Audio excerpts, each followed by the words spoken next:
तो राजस्थान के ये राजस्थान और भारत दोनों की साथ में चल रही थी अपने 1857 की क्रांति। इसके अंदर हमने कौन कौन से कारण कर लिए थे देखिए। एक तो राजनीतिक कारण हो गए थे हमारे। आज बातें क्यों कर रहे हो इतनी?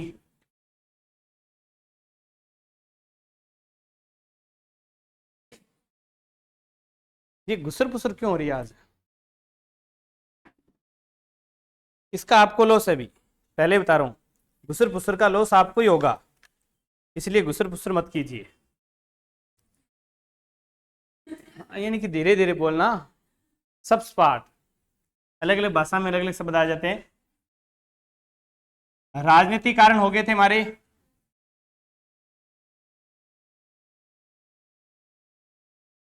प्रशासनिक कारण हो गए थे। आर्थिक कारण हो गए थे हमारे।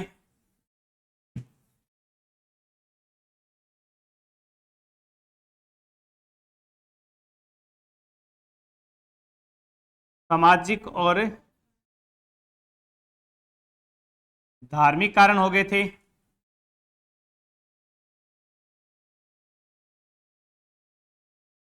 न्यायिक कारण अगर हम बात करें, न्याय व्यवस्था भी हमने देखी थी, न्यायिक कारण। हाँ, इसके अंदर कर दो, अलग कर दो। अब हमारे बचते हैं मुख्य रूप से सैनिक कारण। हाँ, इनको अलग अलग टुकड़ों में मिक्स कर दिया होगा, अलग अलग और बांट दिया होगा। लगभग इतने पार्ट हो चुके थे हमारे। राजनीतिक, प्रशासनिक, आर्थिक, राजस्व लिख दिया था हमने एक इसके आगे साथ में नाम। सामाजिक, धार्मिक, न्यायिक। अब बात आती है सैनिक कारणों की कि 1857 की क्रांति के सैनिक कारण क्या थे। तो देखिए, सेना 1857 की क्रांति में और सबसे ज्यादा भाग जो लिया था वो ये समझिए कौन से, किसने लिया था? सेना ने ही। तो सबसे इंपॉर्टेंट कारण ही कौन सा हो जाता है? सैनिक कारण। और फिर लास्ट में हम देखेंगे तात्कालिक कारक और फिर इसकी योजना बनाएंगे। तो देखो, सैनिक कारणों में देखो, एक तो भारतीयों को सूबेदार से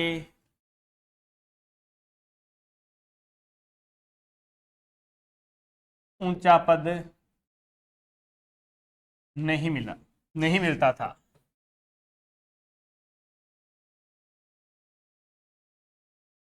अब कोई भारतीय चाहे कितना भी बहादुर क्यों ना हो, सेना में उसने चाहे कितने ही कार्य क्यों ना हो क्यों, लेकिन उसको कभी ऊंचा पद नहीं।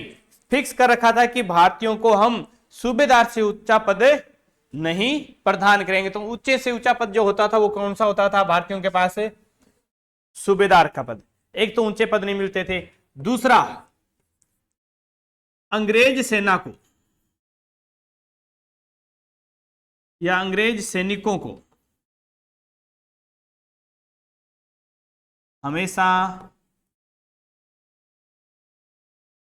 भारतीयों से कुछ समझा गया।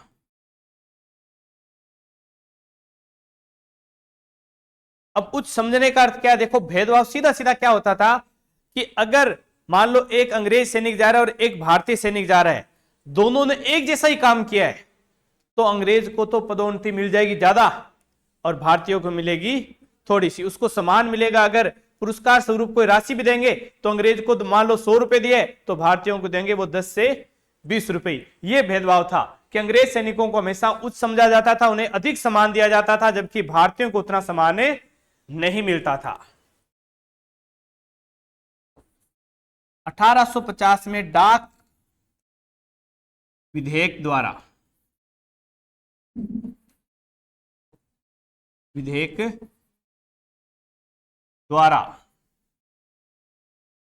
सैनिकों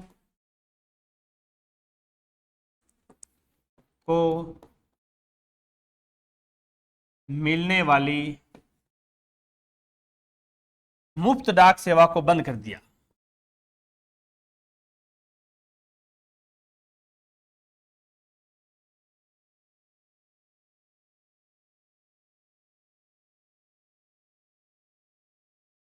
पहले सैनिकों को क्या दी जाती थी? मुफ्त में डाक सेवा प्रदान की जाती थी। लेकिन एक कानून आया और उस कानून के तहत क्या कर दिया कि सैन्य जितने भी सेना थे उनको जो फ्री में जो डाक की सेवा दी जा रही थी कि एक पोस्ट को उधर दूसरी जगह जाने से सैनिकों से कोई चार्ज नहीं लिया जाता था, भारतीय सैनिकों के लिए वो डाक सेवा क्या कर दी? बंद कर दी। एक कानून और था सैनिकों में,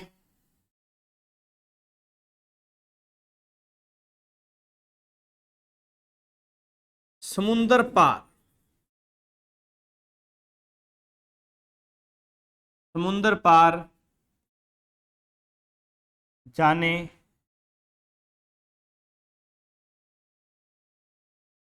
पर मिलने वाला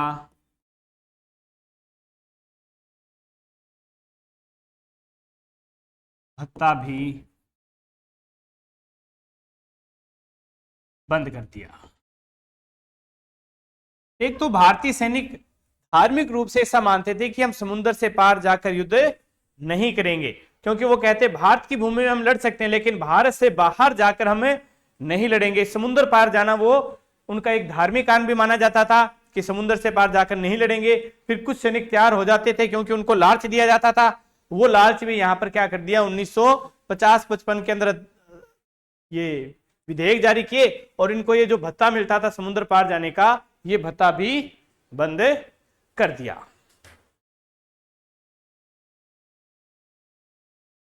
तो कुछ प्रमुख कारण ये थे कि इससे सेना में क्या हुआ, धीरे धीरे आक्रोश फैला। अब जो सेना के अंदर एकदम से जो आक्रोश फैला था वो देखिए, ये लिख लीजिए, लिख लिया साथ साथ में क्या? आराम से भी, मैं तो घबरा गया, पता नहीं क्या हो गया।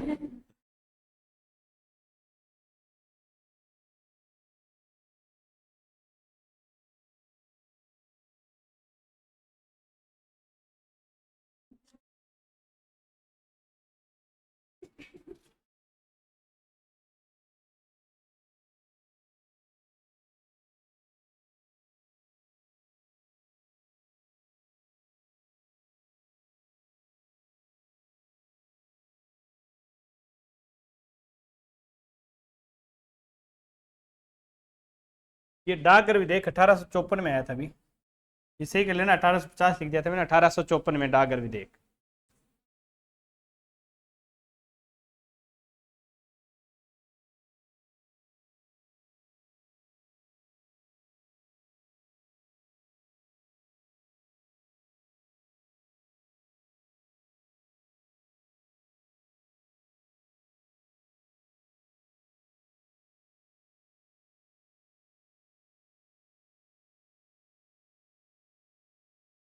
चले आगे।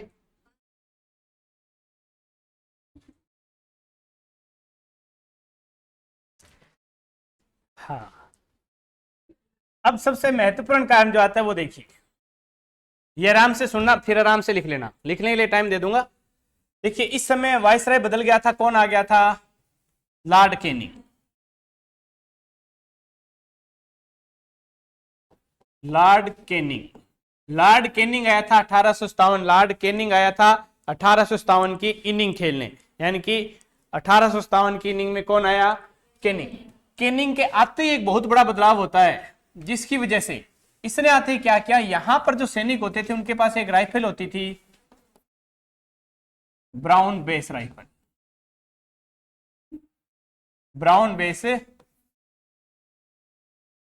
राइफल्स, इस ब्राउन बेस राइफल को कर दिया बंद और इसकी जगह स्टार्ट कर दिया Enfield rifles. Brown base rifle को बंद किया और स्टार्ट कर दिया कौन सा? Enfield rifle. अब एनफील्ड राइफल में क्या होता था वो देखिए कहानी आराम से, आज भी होता है ऐसा, लेकिन उस समय एक मुद्दा बन गया था और मुद्दा बन गया इसलिए वो क्रांति का एक तात्कालिक कारण भी माना जाता है। ये जो ब्राउन बेस राइफल होती थी, जैसे ये वर्तमान में इसे मान लो कि 2 नाली बंदूक होती है,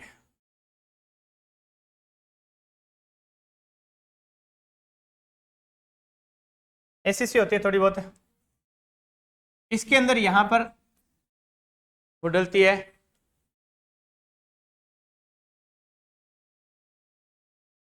छोटी बना दे। हाँ,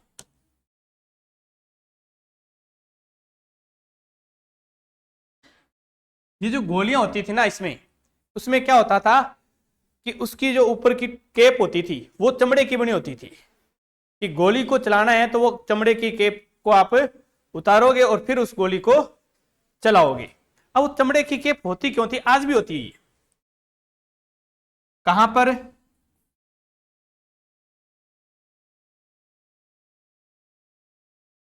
बर्फीला जो एरिया है वहां पर सेना के पास जाने के रास्ते बंद हो जाते हैं, और बहुत बार ऐसा होता है कि उन्हें 7-7, 8-8, 10-10 दिन तक भोजन की व्यवस्था नहीं होती, और उन्हें दुश्मन से युद्ध भी लड़ना होता है। तो उनके पास खाने के लिए क्या है? कुछ भी नहीं है। उस जगह वो ऐसे इन्होंने राइफल लाए कि जो ये पर्वतीय क्षेत्र है, यानी कि हमारा हिमालय पर्वतीय क्षेत्र था, यहां पर यह युद्ध की स्थिति के अंदर ऐसी स्थिति आ जाए कि सेना के पास भोजन पहुंचने की व्यवस्था ना हो, उस कंडीशन में इन्होंने कहा कि ये जो राइफल है ये हमारे लिए ज्यादा उपयुक्त रहेगी, कि सेना साथ में तो वो चमड़ा जो है वो उतारेगी और उसको साथ में खा लेगी, उसको एनर्जी भी मिल जाएगी और साथ में गोलियां भी चलती रहेगी। तो इसके ऊपर क्या लगा होता था? मास। जो एनफील्ड राइफल थी इसके ऊपर क्या लगा होता था? इसके अंदर जो गोलियां डलती थी उन गोलियों पर मांस लगा होता था, और सेना में एक बात की ये बात फैल गई कि इसके ऊपर जो मांस है वो किसका है?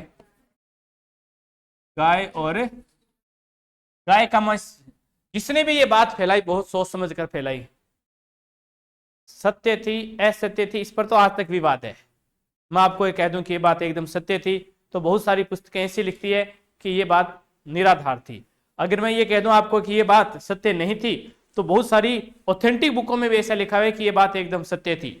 और इसको मंगल पांडे नामक व्यक्ति ने खुद अपनी आंखों से, जो ब्राह्मण था पेशे से, उसने खुद अपनी आंखों से देखा था कि इस पर गाय और सुअर। अब जो भी रहा, लेकिन इतना जरूर था कि इसके ऊपर एक मांस का टुकड़ा लगा होता था, जिसे बोलते थे चर्बी वाले कारतूस। यानी कि एनफील्ड राइफल के अंदर जो डलते थे उनको क्या बोला जाता था? चर्बी वाले कारतूस। जिसने भी ये बात फैलाई कि इसके ऊपर जो चर्बी है वो किसकी है? गाय। और बहुत सोच समझ कर फैलाई। क्यों? क्योंकि इस समय भारत में दो जो धर्म थे ये सबसे ज्यादा प्रबल थे, एक तो हिंदू और एक मुस्लिम। हिंदू गाय का मांस नहीं खाते और मुस्लिम सूअर का मांस नहीं खाते। तो उसने कहा कि ये तो हमारा धर्म भ्रष्ट करने वाली बात है। तो इस कारण यहां पर विद्रोह होता है सबसे पहले। अब इस राइफल का प्रयोग कहां पर किया गया था? बुरहानपुर महाराष्ट्र में। 28 फरवरी, ये 26 फरवरी, 26 फरवरी 1857 को बुरहानपुर। बुरहानपुर कहां पर है?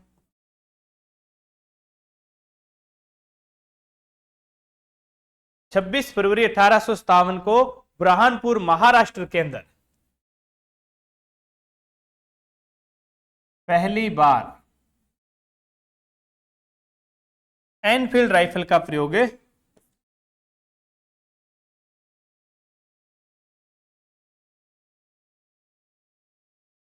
एनफील्ड राइफल्स का प्रयोग किया गया।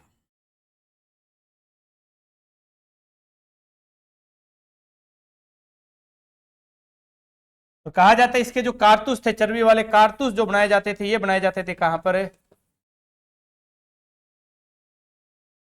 बंगाल में। चर्बी वाले कारतूस कहां बनते थे? बंगाल के अंदर बनाए जाते थे। अब ये बात लिख लीजिए इतनी सी, फिर आगे वाले स्लाइड पर चलते हैं हम।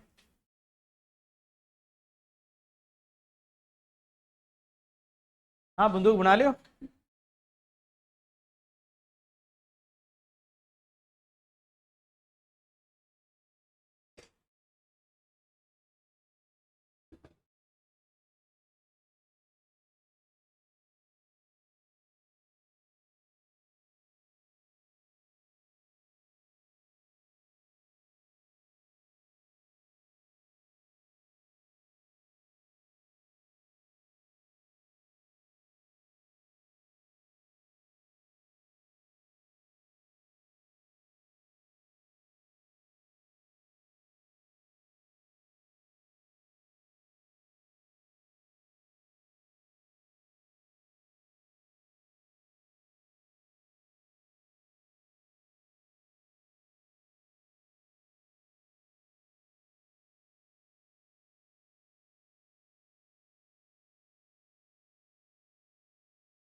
26।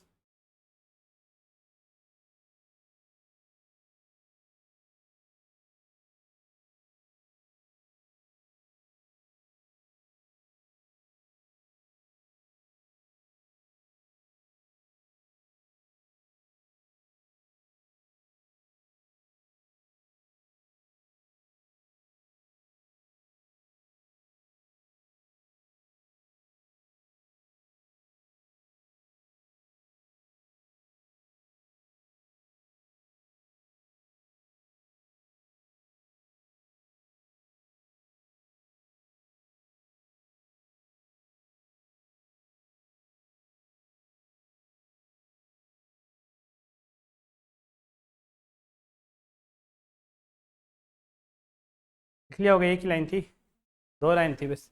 एक केनिंग ने ब्राउन बेस की जगह एनफील्ड राइफल। तो सीधा सा क्वेश्चन आता है कई बार एग्जाम में, एनफील्ड राइफल से पहले कौन सी राइफल का प्रयोग किया जाता था? Brown base. 1857 की क्रांति के समय वाइस गवर्नर जनरल कौन था? लॉर्ड केनिंग ने आते कौन सी राइफल स्टार्ट की? Enfield rifles. इसका पहली बार प्रयोग कहां पर हुआ? तो बुरहानपुर, महाराष्ट्र में। कब हुआ? तो 26 फरवरी 1857। अब इसके प्रयोग का विरोध देखिए कब होता है सबसे पहले।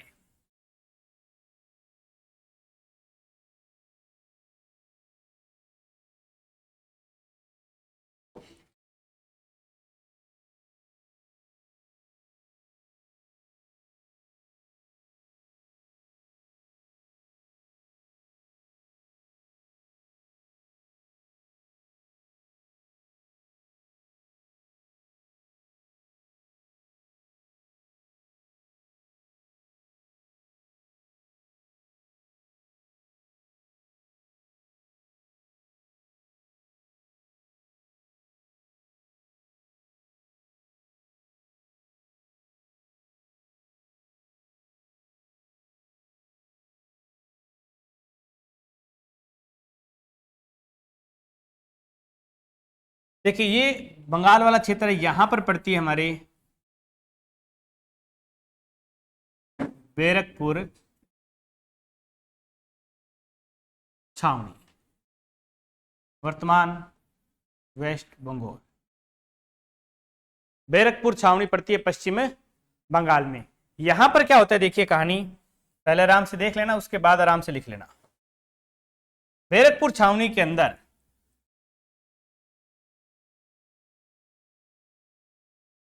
29 मार्च 1857 को 2 भाई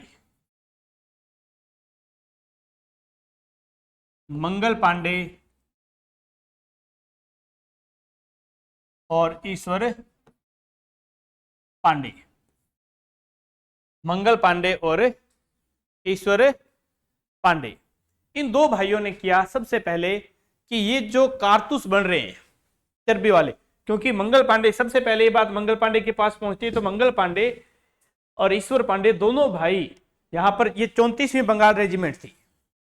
ये जो सैनिक थे, कई बार ये पूछ रहे थे किस रेजिमेंट के सैनिक थे, तो ये दोनों भाई कौन सी के थे? 34वीं बंगाल रेजिमेंट।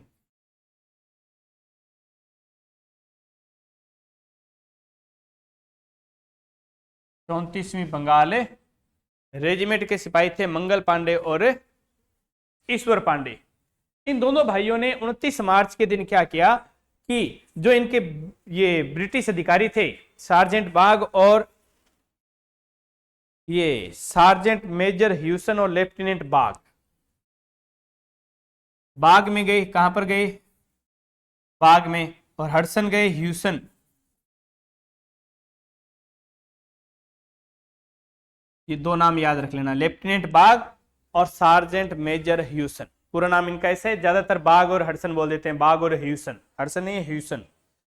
बाग में गए और सन से जाकर पूछा कि ये जो राइफल बन रही है, ये जो राइफल बन रही है, राइफल के अंदर जो डालने के लिए कारतूस बन रही है, इसका कारखाना हमें दिखाओ, कि हमें इस बात की पुष्टि कराओ कि ये जो राइफल के अंदर जो गोली डाली जाती है, इस पर जो चर्बी लगी हुई है वो गाय और सुअर की नहीं है। इस बात की पुष्टि हमें कराओ। किससे कहा? बाग और ह्यूसन। बाग और ह्यूसन इस बात का जो उचित आंसर था, उचित उत्तर जो था वो नहीं दे पाते और वो सामने से मारने लग जाते हैं दोनों, किसको, मंगल पांडे और ईश्वर पांडे।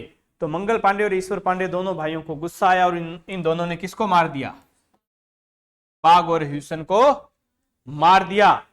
इन दोनों को मारा तो ब्रिटिश सेना के मंगल पांडे और ईश्वर पांडे को क्या बना लिया, बंदी बना लिया।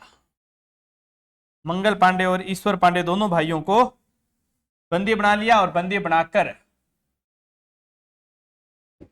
8 अप्रैल 1857 को रॉबर्ट हुक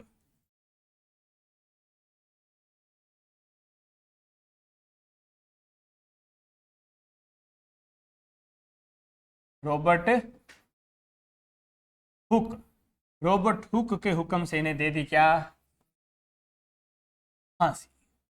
अब यह घटना देखने में तो बहुत ही सामान्य सी थी, लेकिन इस घटना ने इतना बड़ा तुल पकड़ा कि 1857 की क्रांति का जो समय निर्धारित किया गया था, देखो क्रांति की योजना बन चुकी थी इस समय तक। क्रांति की योजना जनवरी में बनना प्रारंभ हो गई थी और क्रांति का एक दिन तय किया गया था 31 मई कि 31 मई को, योजना में हम पढ़ेंगे अब सारी बातें, कि दिन तय हो गया था कि इस तारीख को हम यहां से क्रांति करेंगे, पूरे भारत में एक साथ क्रांति करेंगे, ऐसी सारी बातें यहां पर तय हो जाती है। लेकिन ये जो मंगल पांडे वाली जो घटना है, मंगल पांडे और ईश्वर पांडे वाली घटना, इस घटना से क्रांति अपने निर्धारित समय से 20 दिन पहले ही प्रारंभ हो जाती है, क्योंकि इस घटना के कारण बहुत सारी जगह ये बातें फैल गई, क्रांति प्रारंभ हो गई, क्रांति प्रारंभ हो गई, और अंग्रेज भी काफी हद तक सतर्क भी हो गए थे। तो ये घटना जो है, ये घटना क्रांति के अंदर सबसे पहला जो सैनिक प्रमुख जो सैनिक कारण था, या ये समझ लीजिए इस घटना का तात्कालिक कारण जो है वो यही है कि तात्कालीन कारण में कि यहां पर यह घटना घटित होती है, जिसकी वजह से क्रांति के कदम कदम सिंह के नेतृत्व में, आगे हम पढ़ेंगे कहां से प्रारंभ होती है। इतना लिख लीजिए। अब लिखने की लाइन लिख लेना। बैरकपुर छावनी में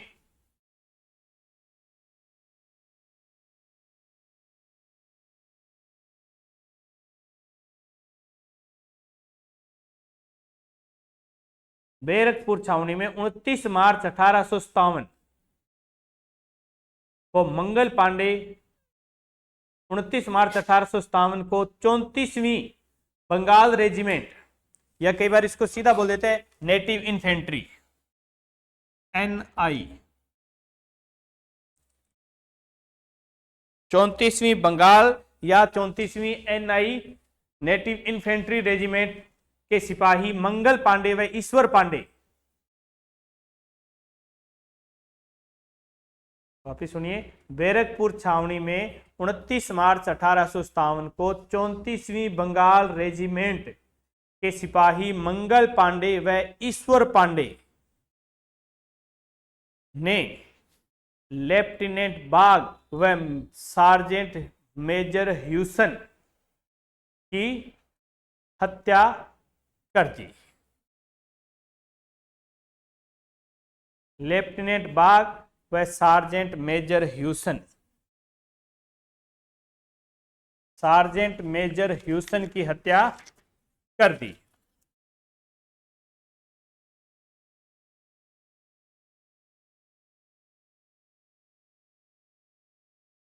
तो 8 अप्रैल 1857 को, 8 अप्रैल 1857 को रॉबर्ट हुक के हुक्म से इनको फांसी पर लटका दिया गया।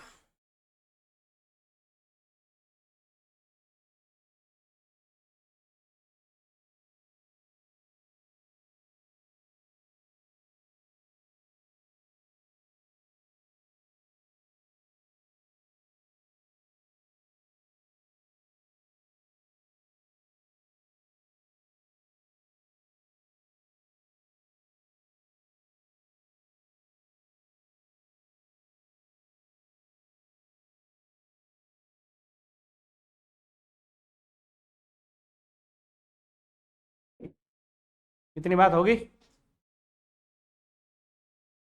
अब दूसरी घटना देखिए, अब योजना कैसे बनी। ये तो घटना घटित हो गई, एक सैनिक घटना थी ये क्रांति का प्रारंभ नहीं है, ध्यान रखना।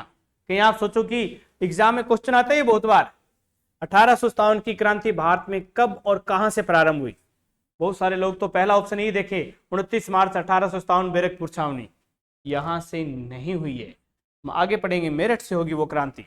अभी क्रांति की शुरुआत नहीं, केवल एक सैनिक घटना थी।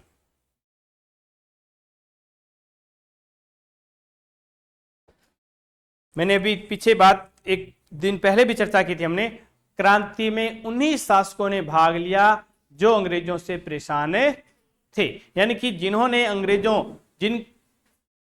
अंग्रेजों के कारण अपनी सत्ता खो दी, वही भाग लेंगे। तो देखो यहां से मध्य भारत में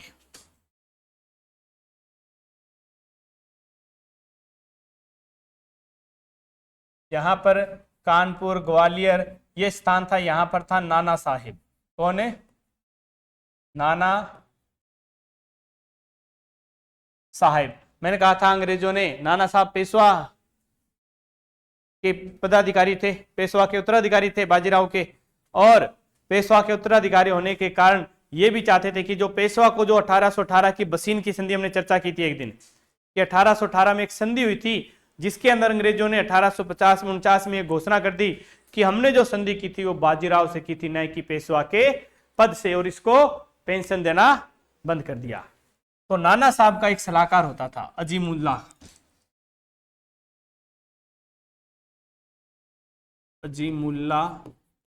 हाँ, इनका सलाहकार कौन था? अजीमुल्लाह खां। एक यहां पर पड़ता है संतारा,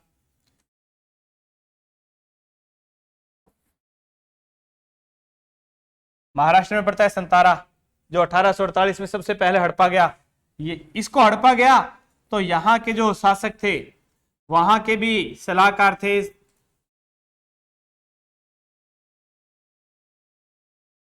रंगोजी बापू, या रंगोजी की जगह राणोजी बापू भी लिखा आ जाता है कई बार, रंगोजी बापू की जगह राणोजी भी लिखा आ जाता है, राणोजी बापू। ये दोनों क्या थे?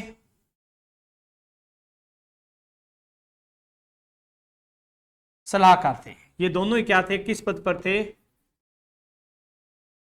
सलाहकार के पद पर थे।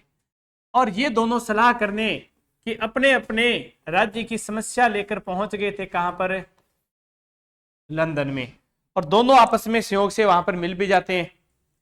यहां से लंदन गए और सहयोग से क्या हुआ, दोनों आपस में मिल भी गए। जैसे यहां से हम मान लो कोई काम जाते हैं, राजस्थान से बाहर मुंबई जाते हैं हम, और मुंबई गए, हमें नहीं पता था कि हाँ हमारा मित्र भी है, वो भी मुंबई गए, और हम वहां पर जाकर मिल जाए, और वहां पर बैठने के बाद पता चले अच्छा तू नॉर्थ से आया है, मैं भी नॉर्थ से हूं।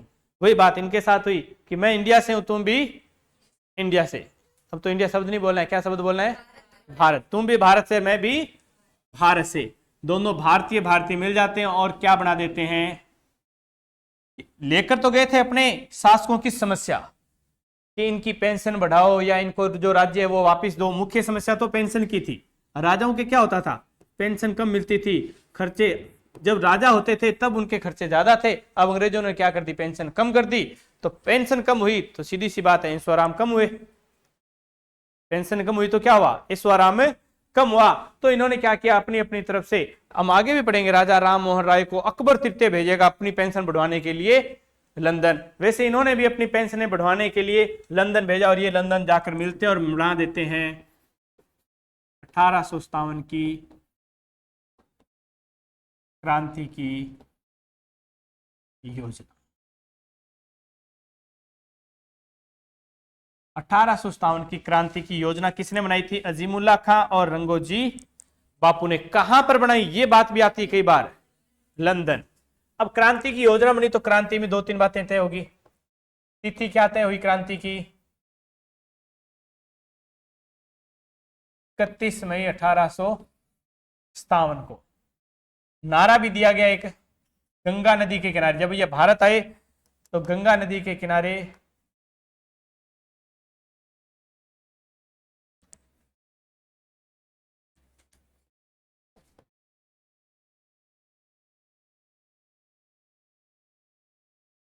गंगा नदी के किनारे नारा दिया मारो फिरंगी। क्या नारा दिया?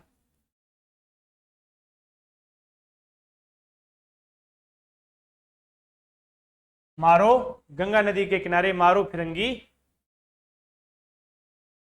नारा दिया। प्रतीक क्या रखा?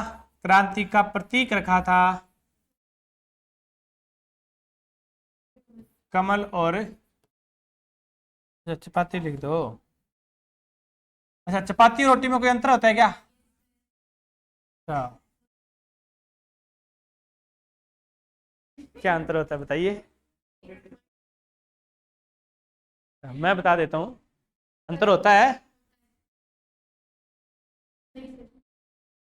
देखो, इतनी इतनी बड़ी बड़ी गोल गोल जो होती है वो क्या होती है? रोटी। उसके ऊपर घी लगा दिया तो वो क्या हो गई? चपाती।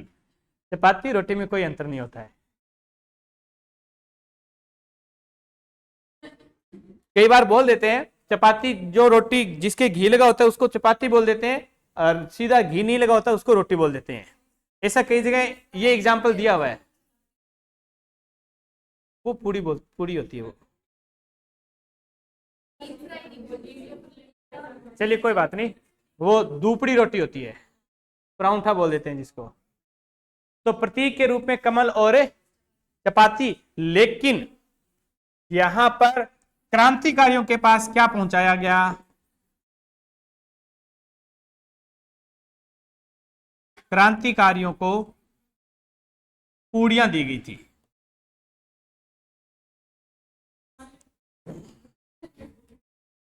कोई नहीं खागा एक रोटी। तो क्रांतिकारियों को चपाती ना देकर क्या दी गई?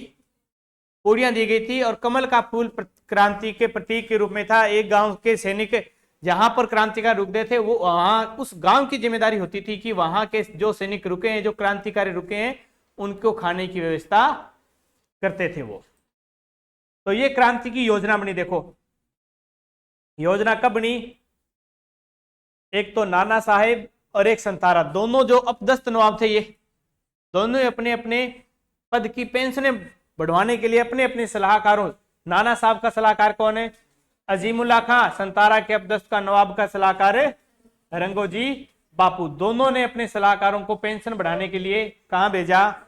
लंदन। और लंदन में दोनों मिलते हैं और बना देते हैं 1857 की क्रांति की योजना। योजना तो कहां बनी? लंदन में बनी। लेकिन फिर ये आए और करनी कब थी क्रांति? 31 मई 1857। फिर ये भारत आए और भारत आकर गंगा नदी के किनारे एक नारा भी दिया, मारो फिरंगी। नारा दिया मारो फिरंगी। और क्रांति का प्रतीक रखा गया कमल व चपाती। और क्रांतिकारियों को क्या दी जाती थी? पूड़ियां दी जाती थी। ये इतनी बात और नोट कर लीजिए।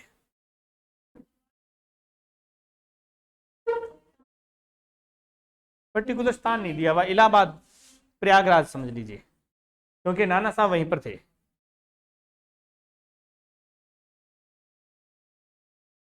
अच्छा, इसमें लिखिए नाना साहब के सलाहकार अजीमुल्ला खां। नाना साहब कानपुर के थे, कानपुर, ग्वालियर, झांसी के नहीं थे। धोंदू पंथ आ जाएगी बातें अभी, इसके जस्ट बाद, आज तो नहीं, कल हम सारे पॉइंट लिखा दूंगा मैं नक्शे के अंदर ही, कि कौन सा कहाँ कहाँ पर नक्शा। वो ये बनाएंगे नहीं, दूसरे वाला नक्शा निकाल लेंगे, उसके अंदर कर लेंगे सारे। तो नाना साहब के सलाहकार अजीमुल्ला खां एवं संतारा के अपदस्थ राजा के सलाहकार, यानी कि पद से हटाया हुआ राजा, अपदस्थ यानी कि पद पर नहीं है वो अब। संतारा के अपदस्थ राजा के सलाहकार राणोजी बापू या रंगोजी बापू। राणोजी और कई जगह रंगोजी लिखाता है, इसलिए राणोजी बापू या रंगोजी बापू अपने अपने शासकों की पेंशन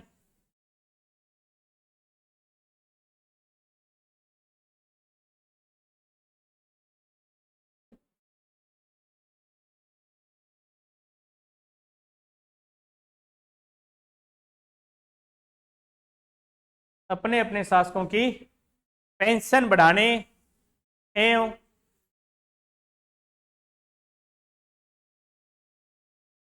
डलहौजी की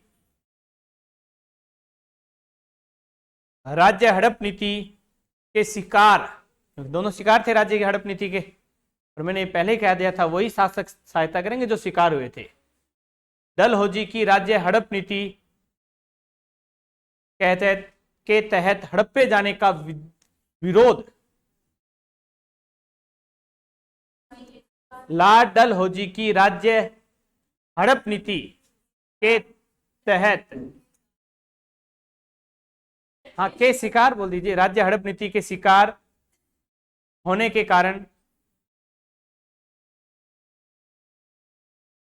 होने का विरोध करने के लिए या करने के कारण या विरोध करने के लिए लंदन गए।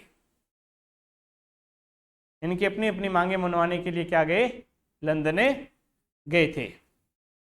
इतनी बात, फिर फुल स्टॉप लगाकर लंदन में ही इन्होंने मिलकर, लंदन में ही इन्होंने मिलकर 1857 की क्रांति की योजना बनाई।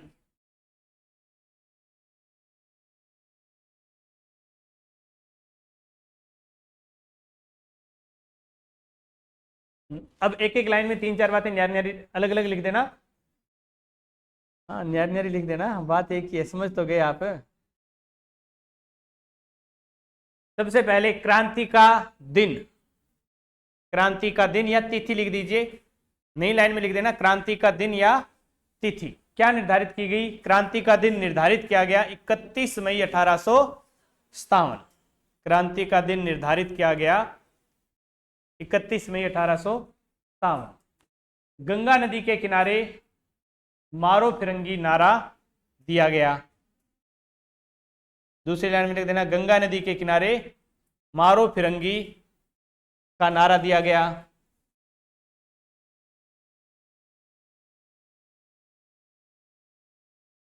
क्रांति के प्रतीक के रूप में या प्रतीक लिखकर सीधा कमल व चपाती या रोटी, एक ही बात है, अलग अलग नहीं होती है। कमल व चपाती को चुना गया क्रांति के प्रतीक के रूप में। कमल, कमल का अर्थ कमल का फूल ही है, कहीं आप सोचो कि सीधा कमल आ गया, तो बात एक ही है, कमल का फूल लिख दीजिए, कमल लिख दीजिए। और क्रांतिकारियों को क्या दी जाती थी, पूड़ियां दी जाती थी।